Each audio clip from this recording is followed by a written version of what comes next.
Hola chicos, estamos de nuevo con otra video reacción a historias del búho. Esto de los icebergs que está muy bueno lo que hace. Y este es el iceberg de los objetos malditos. Vamos a echar un vistazo en este mes. Digamos que nos trae. Alrededor del mundo existen objetos de todo tipo que, su presencia en el momento de una tragedia, les ha señalado para siempre como portadores del mal, e incluso, hay algunos que tienen orígenes e historias mucho más oscuras. Por lo que hoy les traigo, el iceberg de los objetos malditos. Hay diferentes motivos para que un objeto se considere maldito, y la variedad es bastante considerable, y sin duda fue una extensa búsqueda, que a mi parecer quedó sumamente interesante y de igual forma, sé que disfrutarán de este video. Sí. Sin mucho más que decir, están viendo historias del búho, y empecemos con el nivel 1. Yo me acuerdo de varios, pero en el que más me quedó en la mente es uno de la pintura de un bebé que llora o algo así. De un niñito que llora. Que está maldito, dice. Una cosa así. Bueno, sigan. La verdadera muñeca Annabelle no era de porcelana ni tenía el aspecto que aparece en la película que Sí, es seguramente totalmente muchos de ustedes diferente, la verdad. conocen. Era de trapo y formaba parte de las miles de muñecas iguales que se vendieron en Estados Unidos en la década de los 70, pero esta fue el regalo de una madre a su hija, quien estaba en ese momento estudiando enfermería.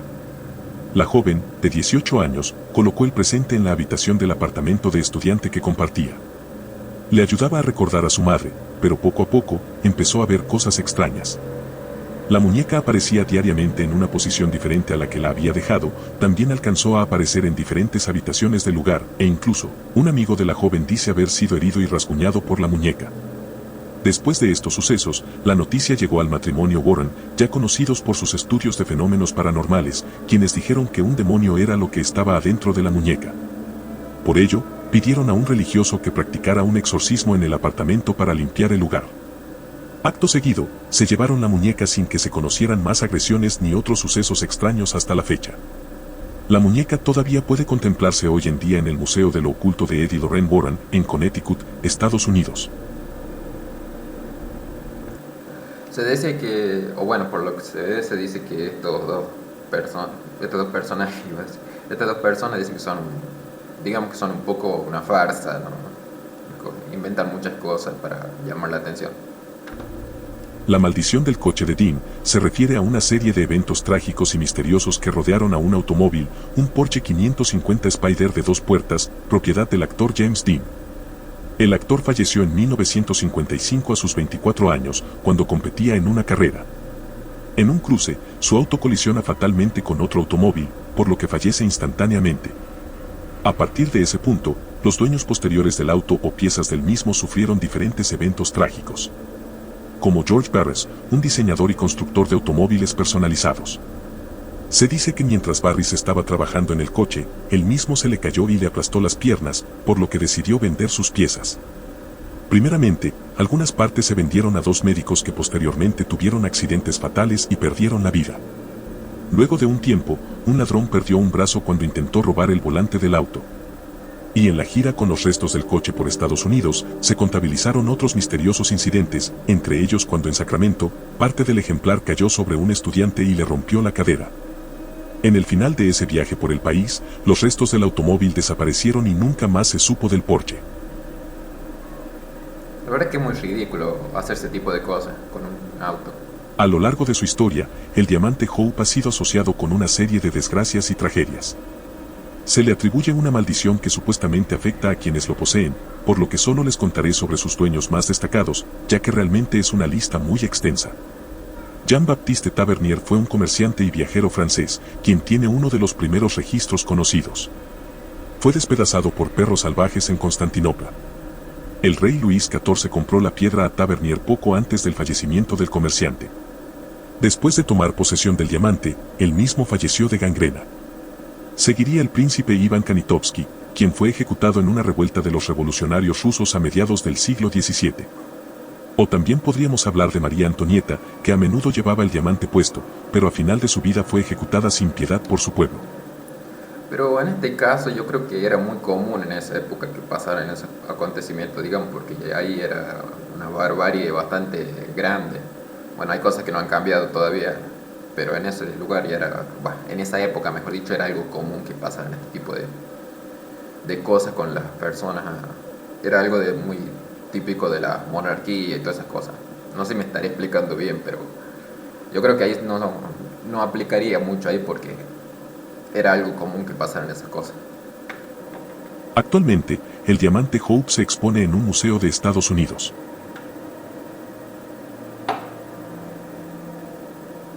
Edvard Munch, el famoso pintor conocido por El Grito, es el responsable de La Madre Muerta. La pintura muestra a una niña con las manos a los lados de la cara en estado de desesperación, con su madre moribunda acostada en la cama detrás de ella. El autor vio el fallecimiento de su madre y su hermana a causa de la tuberculosis, que parece ser la inspiración de la pintura. Las personas que alguna vez fueron dueñas de la obra mencionan que los ojos de la pequeña parecen moverse en muchas ocasiones, y además, aseguraban que en determinados momentos las sábanas de la cama parecían tener diferentes posiciones y que toda la pintura emanaba una especie de aroma que evocaba a un cuarto de hospital.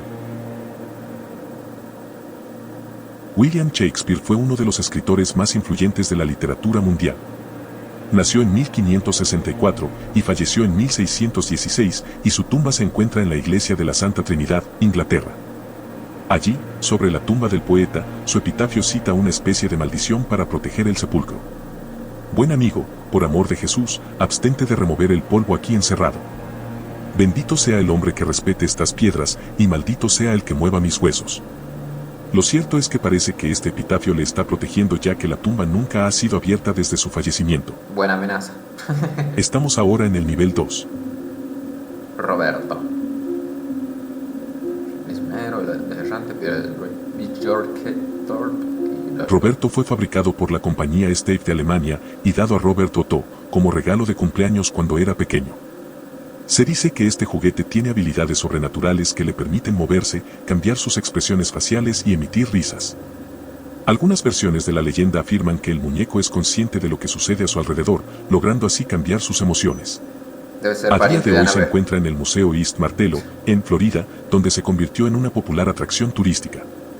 Lo malo de esto es que los visitantes del museo supuestamente experimentan desgracias posteriores a la visita. Durante mucho tiempo se pensó que el rubí del príncipe negro era uno de los rubíes más grandes del mundo. Sin embargo, luego se supo que realmente no es un rubí, es una espinela, un mineral muy conocido hoy en día como el gran impostor por su engañoso parecido con un rubí. Similar al diamante que vimos anteriormente, esta piedra ha causado desgracias en quienes la han tenido, como Carlos I, quien fue ejecutado durante la Guerra Civil, o el rey Enrique IV Bolingbroke, quien fallecería a causa de una lenta enfermedad. Hoy en día, el rubí del príncipe negro se exhibe en la Torre de Londres con el resto de las joyas de la corona, donde se expone como una de las joyas más infames de la historia de Inglaterra. ¿Ves? Los casos estos se dan justamente en esas épocas antiguas, donde era común que, como ya le dije anteriormente, que pasen esas cosas, que cuestiones de enfermedades, cuestiones de que lo manden a otro mundo, por decirlo de alguna forma, por adquirir el poder. Cosa que no es tan común ahora. No estoy diciendo que no existe eso, pero ahora existe, creo que de otra forma, un poquito más soft. Ahora nos vamos un poco hacia el lado paranormal, porque les contaré sobre el holandés errante, un barco condenado a vagar eternamente por el océano debido al pacto con el diablo suscrito por su capitán, el neerlandés Willem van der Decken, en el siglo XVII. Según una de las versiones de la historia, el navegante conjuró a Satanás para salvar su vida y la de su tripulación cuando su navío se enfrentó a una espectacular tormenta en el Cabo de Buena Esperanza. Otra versión señala que el capitán imploró deliberadamente a Lucifer el poder de surcar los mares sin que le afectaran las inclemencias meteorológicas. En cualquier caso, en todas las versiones de la historia, Dios se entera de esto y castiga al capitán a navegar, sin rumbo y sin posibilidad de volver a puerto, por los siglos de los siglos. Se dice que si otro barco lo saluda, este también se verá condenado a vagar por las aguas oceánicas. Encima que lo saluda. La piedra rúnica de Horketorp se encuentra en las costas bálticas de Blekinge, Suecia, en una necrópolis en las que se emplazan otras piedras hincadas. Fue realizada en torno al siglo V después de Cristo. Y cuenta con una inscripción en nórdico antiguo bastante estremecedora, siendo una maldición que se labró sobre la piedra, la cual dice así: Yo, maestro de las runas, oculto aquí las runas de poder. condeno sin piedad a una muerte insidiosa al que rompa este monumento. Realmente, la función de la piedra es un misterio, pero se cree que podría haber sido un marcador territorial o un monumento de protección del área sacra. Bajo la piedra no hay ninguna tumba, por lo que se descarta que sea algún tipo de protección para alguien no vivo. Entonces no hago nada directamente. The Crying Boy, en español El Niño Llorando, es una impresión producida en masa de una pintura del pintor italiano Giovanni Bravoni. Es la que Existen numerosas versiones. Perdón, chico. Esa es la que yo estaba diciendo al principio, que hay muchas teorías sobre esta pintura y que del pintor que ya va a mencionar, o que mencionó, no me fijé bien. Este sí sabía. Es más, creo que mi abuela tenía una fotito, algo así de eso. Y ahora que lo pienso, hubo un incendio en la casa de mi abuelo hace mucho. No pasó a mayores, pero... Alternativas, todas ellas retratos de niños o niñas llorando. Además de ser ampliamente conocida, ciertas leyendas urbanas atribuyen una maldición al cuadro. El 5 de septiembre de 1985, se informó que con frecuencia se encontraban copias intactas de la pintura entre las ruinas de las casas quemadas. A finales de noviembre, la creencia en la maldición de la pintura estaba tan extendida que se empezaron a realizar hogueras masivas de las pinturas, enviadas por los lectores. Hemos bajado hasta el nivel 3. Dice ejército de terracota, tumba de Tutankamón, silla de Thomas Busby, Busby, las manos de los resisten, la diosa de la muerte. Buah.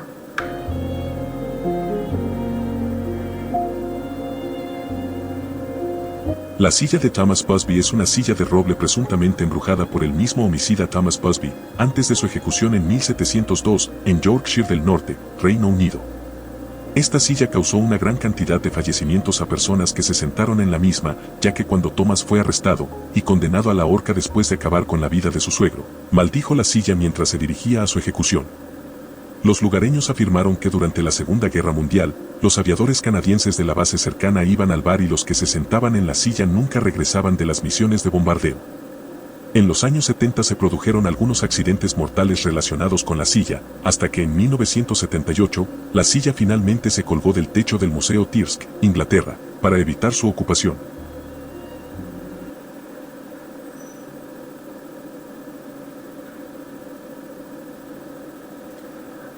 O sea que el tipo siguió haciendo su trabajo, pero ultratumba, ¿no? O sea, ganó de todos modos, dice.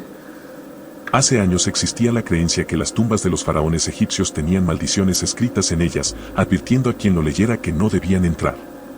La leyenda del faraón dice así: cualquier persona que moleste la momia de un faraón tendrá encima una condena mortal. En 1922 la tumba de Tutankamón fue excavada y después de ello 14 de las personas que participaron en esto perdieron la vida sin explicación alguna. Y sí, pudo haber sido casualidad, pero dio vida a la teoría de la maldición del faraón.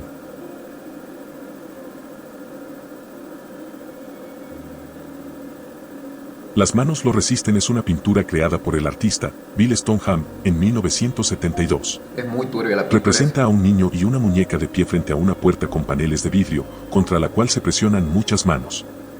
La pintura se convirtió en una leyenda urbana en febrero de 2000, cuando se publicó para la venta en eBay junto con una descripción que implicaba que estaba embrujada.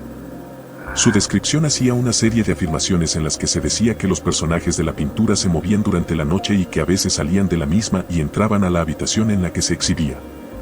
También se incluyó un descargo de responsabilidad en el listado que exime al vendedor de toda responsabilidad si se compra la pintura.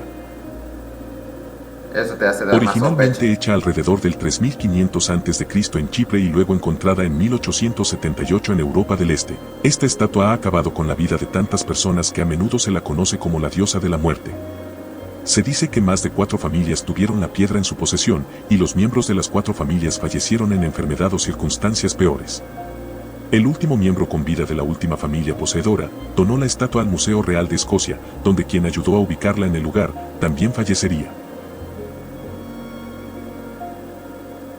El ejército de terracota es un conjunto de estatuas de guerreros y caballos de tamaño real, tallados en terracota y enterrados junto con el primer emperador de China, Qin Shi Huang, con el propósito de protegerlo en su vida después de la muerte. Fue descubierto en 1974 por agricultores locales mientras excavaban un pozo. Desde entonces, la desgracia persiguió a quienes lo descubrieron. El gobierno reclamó el terreno y sus alrededores y convirtieron el lugar en una de las atracciones turísticas más famosas de China, pero los agricultores no recibieron ninguna compensación más que $2 al día firmando libros para los turistas. Sus casas fueron arrasadas, junto con la mayor parte del resto del pueblo, ya que ahí es donde se han colocado todos los edificios que atienden a los turistas. El gobierno trasladó a los aldeanos a 1 milla de distancia, donde cada uno tuvo que pagar por la construcción de sus casas de reemplazo, y con el tiempo, todos quedarían completamente en la ruina. 4 de los buscadores originales han fallecido, y uno de ellos se quitó su vida. Un dato más triste es que ninguno podía permitirse el poder pagar por medicinas. Y como dato curioso, una de las viudas dijo que su marido había temido por el resto de su vida que pudiera haber ofendido a Buda con su descubrimiento. Bueno, eso yo creo que es más que una maldición, es una injusticia por parte de las personas que tienen poder. O sea, con tal de quedarse con todo, aislaron a estas personas y lamentablemente se quedaron sin nada. Es completamente comprensible. Imagínate esas personas que han llevado su vida ahí tranquilamente y que ven una persona que quiere apoderarse de todo y los margina y les hace todo eso. Es entendible. No sé si es una maldición, bueno, definitivamente no lo es, pero da bastante bronca cuando hacen esas cosas. Eso lleva al clásico estereotipo de decir que todos los ricos son malas personas, pero no es así. O sea, no es así, pero lamentablemente esas acciones llevan a que pasen ciertos pensamientos por alguna... Esas acciones llevan a que otras personas que no tienen tanto piensen mal de los ricos. Pero en este caso sí se cumplió eso. Llegamos al nivel 4. Dice el retrato de John Wayne Gacy. Creo que es una persona que le gustaba liquidar a otra. Katana Muramasa. Plantación de myrtles. Caja de... ¿Cómo dice? Caja de Jibung. Bueno, no me sale. Sería Jibung o ¿cómo se llama? El hombre angustiado. Yo estoy angustiado. De tanto dolor de espalda. Seguimos con algo hecho por el autor de 33 homicidios. Se trata de un autorretrato firmado en la década de 1990 por el asesino en serie John Wayne Gacy, que representa su alter ego, Pogo el payaso. El músico Nicky Stone compró la pintura por $3,000 en 2001, pero comenzó a arrepentirse de la compra cuando su perro murió y su madre contrajo cáncer, lo que atribuyó a la influencia maliciosa de la pintura. Un amigo se ofreció a quedarse con el cuadro y poco después falleció en un accidente automovilístico. Luego, un segundo amigo lo guardó, pero entró en depresión e intentó quitarse su vida. La pintura nunca se colgó y se entregó a un marchante de arte local. Yo tengo un video donde hago una video reacción justamente a estas personas, ¿no? que han hecho este tipo de cosas y entre ellos está el payaso, este payaso Pogo, no sé cómo se llama, como dijo recién. Las cosas que hacía, bah, dan asco. Ya les voy a dejar el link para que lo vayan a ver.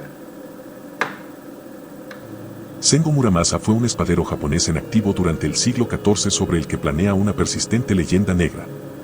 Fundador de una escuela y famoso por la calidad de sus katanas, se dice que había realizado algún tipo de pacto con entidades sobrenaturales para conseguir fabricar armas perfectas. Como contrapartida, las katanas exigían un sacrificio. Una vez desenvainadas, su furia y violencia solo se aplacaba con un baño de sangre y eran totalmente capaces de despertar la sed de sangre de quienes osaran empuñarlas. La voz empezó a correr de boca en boca y el régimen feudal que gobernó Japón prohibió la tenencia de las espadas Muramasa en sus dominios y luego, en todo el país. La plantación de Mirles es una casa histórica y antigua plantación anterior a la guerra en Luisiana, Estados Unidos, construida en 1796. A menudo se informa que ocurrieron 10 homicidios en la casa, convirtiéndola así en un lugar sumamente lleno de energía paranormal. La leyenda más famosa es la del fantasma de Chloe, quien era una esclava que trabajaba en la plantación y envenenó a su superiora, junto con sus hijas. En represalia, otros esclavos acabaron con su vida cruelmente. Se dice que el fantasma de Chloe deambula por la mansión, y en algunas fotografías se ha afirmado que se pueden ver figuras fantasmales en los alrededores.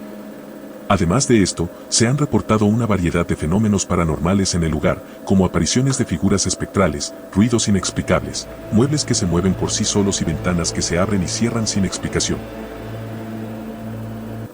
imagínense captar justamente imágenes de estas personas así de la nada. Es preferible no haber visto nunca esas imágenes. La verdad que, además, si llego a sacar una foto así, directamente la borro. La borro así. Puede que me cause curiosidad, pero prefiero 1000 veces borrar. La caja Dibuk es el nombre que se le ha dado a un mueble para almacenar vinos que supuestamente se encuentra habitado por un espíritu judío. La leyenda sobre la caja se remonta a finales de la Segunda Guerra Mundial, cuando su propietario original, un superviviente del Holocausto polaco, huyó a España y luego a Estados Unidos. Algo había escuchado de esta El caja. superviviente del Holocausto falleció en el 2001 y un restaurador de muebles compró la caja en un remate. La nieta del superviviente le contó al comprador que la caja había estado en el cuarto de costura de su abuela y nunca era abierta, ya que un espíritu maligno vivía en su interior. El restaurador de muebles le ofreció devolverle la caja a la nieta, pero ésta se negó a aceptarla. Varios de los dueños de la caja han informado sobre un extraño fenómeno que la rodea, y la última persona en rematar la caja en eBay sostenía que la caja era la causante de la aparición de luces y fuegos en su casa y de que se le cayera el pelo. Otra persona más afirma que la caja fue responsable de causarle un ataque al corazón a su madre y que su negocio decayera.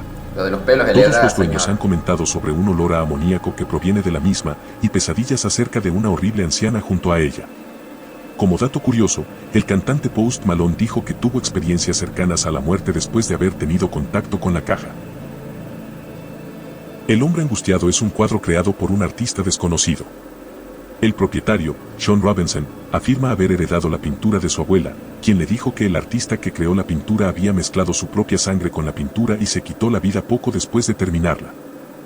Más que un hombre angustiado, es un hombre, no sé, masacrado, que sí. Porque de angustiado no tiene mucho, Robinson subió videos de la pintura a su canal de YouTube en 2010, en los que afirma haber escuchado ruidos de llantos y gritos en su casa, e incluso haber visto una vez la figura de un hombre. Y finalizamos con el nivel 5. Dice El sillón del diablo, anillo de Rudolf Valentino, retrato de Samantha Hudson, guión de Atuk, muñeca Leta, está lleno de muñecos esto.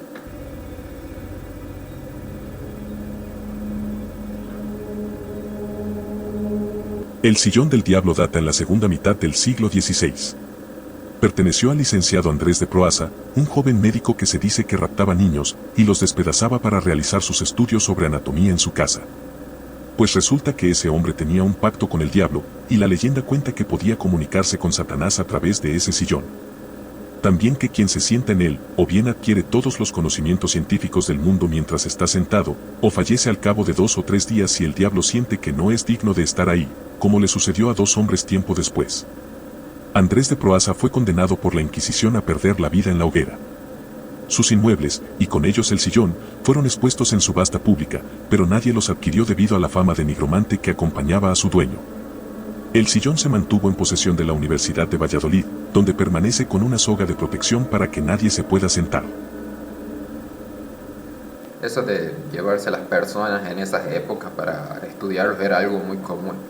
También, ¿cómo se llama? Las vendían, o se las vendían estos médicos, o si no, los muerteados, por decirlo así, de las guerras y todo eso, también se los daban para que los estudien. Justamente para la ciencia, pero si pasaban ese tipo de cosas, olvídate. Rudolf Valentino fue un actor muy reconocido en Hollywood en los años 20. La leyenda de su anillo maldito comienza cuando este compra un anillo al que le llamaban Ojo de Tigre, un anillo que, aunque no era valioso ni elegante, desde que Valentino le puso los ojos algo hizo conexión entre ambos. A la mañana siguiente Valentino se presentó al rodaje de una película que resultó el peor fracaso en su carrera e hizo que se alejara del medio por 2 años. Valentino falleció de una peritonitis a causa de una complicación de una úlcera perforada 6 años después de comprar el anillo, en los que vivió fracaso tras fracaso, cada vez peores. Al ya no estar, el anillo quedó en manos de su novia, la también actriz Pola Negri, que inmediatamente cayó enferma de gravedad. La maldición se volvió aún peor, cuando un actor de nombre Ross Colombo, que interpretó al mismo Valentino en una película basada en su vida, usó el mismo anillo para darle realismo al papel, pero falleció de un disparo accidental durante una cacería. Para este entonces el anillo ya era conocido como maldito, lo que hizo que llamara la atención de un mafioso llamado Joe Casino, quien compró el anillo y reunió suficiente valentía para usarlo, pero apenas una semana después falleció de causas extrañas. El anillo después de ese suceso quedó en calidad de desaparecido, y no se sabe su paradero a día de hoy. Pues mientras se haya Samantha perdido. Houston era la hija de 4 años de un senador de Texas. El padre de Samantha trajo a su hija cuando se alojó en el Hotel Driskill en Austin en 1887, donde lamentablemente ella se cayó por las escaleras mientras jugaba con su pelota. Desde entonces, se dice que su fantasma ronda el hotel. Su cuadro, hecho por Rachel Kane, estuvo colgado en el mismo establecimiento y ha centrado la supuesta actividad del espíritu. A menudo se puede oír una pelota rebotando en el vestíbulo, las manijas de las puertas al lado del cuadro suenan, y su expresión parece distorsionarse cuando los invitados ven el cuadro. Los invitados también han informado que sintieron náuseas o una sensación de caída alrededor de la obra de arte. Yo creo que si te están diciendo que tienes esas cosas que son malditas y todo ese tipo de objetos, pinturas o lo que sea, hay que deshacerse de eso directamente. O sea, no hay ninguna ciencia. Es cuando hay fantasmas en las casas y están todas malditas, hay que deshabitarlas. Siempre pensé eso. Yo creo que es lo mejor para cualquier persona, si no quieres correr riesgo de ningún tipo. Desde hace tiempo, en las entrañas de Hollywood se corre un rumor sobre un guión de la década de los 70 que dice que cada vez que un actor ha mostrado interés en tener el papel principal, este ha fallecido. Se trata de Atuk, un borrador de guión que cuenta la historia de un pescador esquimal con sobrepeso que añora dejar Alaska para visitar la ciudad de Nueva York, siendo así una sátira sobre el racismo y la modernidad. Son varios los actores a los que se ha relacionado este guión y que en el camino han fallecido. El primero fue John Belushi, quien falleció de sobredosis. Le seguiría Sam Kinison, que falleció tras un accidente de automóvil en California. Luego sería John Candy, quien perecería de un ataque al corazón. John Candy es el que salía en Pobre Angelito, en el 2. O también originalmente conocido como Home Alone. Y entraría a escena Michael O'Donoghue, quien tuvo una hemorragia cerebral. La maldición pasaría a Chris Farley, quien falleció de una sobredosis de morfina. Ese también creo que es el que hacía de un ninja, algo así, una parodia de un ninja. Creo que es ese. Y todo acabaría con Phil Hartman, quien fue ejecutado por su propia esposa. Ahora hablaremos sobre la muñeca Leta. El dueño de la misma, Carrie Walton, afirma que encontró la muñeca en una casa abandonada en Australia. Iba allí para asistir al funeral de su abuela y decidió ir a explorar la casa vecina. La muñeca es de madera y tiene tamaño infantil con una cara peculiar, está vestida de verde y tiene una larga trenza. Cuando puso la muñeca en el baúl de su auto para regresar a casa, escuchó la frase: "Déjame salir", desde la parte trasera de su baúl donde solo estaba la muñeca. Desde entonces, la misma aparentemente ha sido la causa de que sucedan muchas cosas extrañas en su hogar. Más de una persona de su familia la ha visto moverse justo delante de ellos, y los niños que vivían con la muñeca también dijeron que en ocasiones murmuraba palabras. Su dueño aparentemente la hizo examinar y descubrió que tenía alrededor de 200 años, y el pelo de la muñeca estaba hecho con cabello humano real, concretamente de gitanos de Europa del Este. Por ahora eso ha sido todo por hoy. Espero hayan disfrutado del video y si fue así, una suscripción me ayudaría bastante. Recuerden que pueden seguirme en mi Instagram que están viendo en pantalla, donde hablo con ustedes y les comparto adelantos. Recuerden que si quieren ser miembros del canal, hacerme preguntas y recomendarme temas para videos, pueden unirse, lo que me serviría mucho también. Y esto fue Historias del Búho, muchas gracias por el apoyo, nos vemos en la próxima, y adiós. Muchas gracias a vos, chabón. Espero que les haya gustado. Ya saben, vayan al canal del señor Búho, hagan todo lo que tienen que hacer, vean sus videos, suscríbanse porque tiene muy buen contenido. Voy a dejar el link del video original en la descripción, como siempre, ya saben. Y por mi parte, déjenme su like, suscríbanse, compartan el video, den un toque a la campanita, dejen su comentario que lo estaré leyendo a la brevedad. Todo eso me ayudaría mucho para que el canal siga creciendo, este humilde canal. Y recuerden que tengo Twitch, aunque todavía tengo algunos problemas pero con el OBS, pero ya lo voy a solucionar. Eso es todo, chicos. Chao, gracias.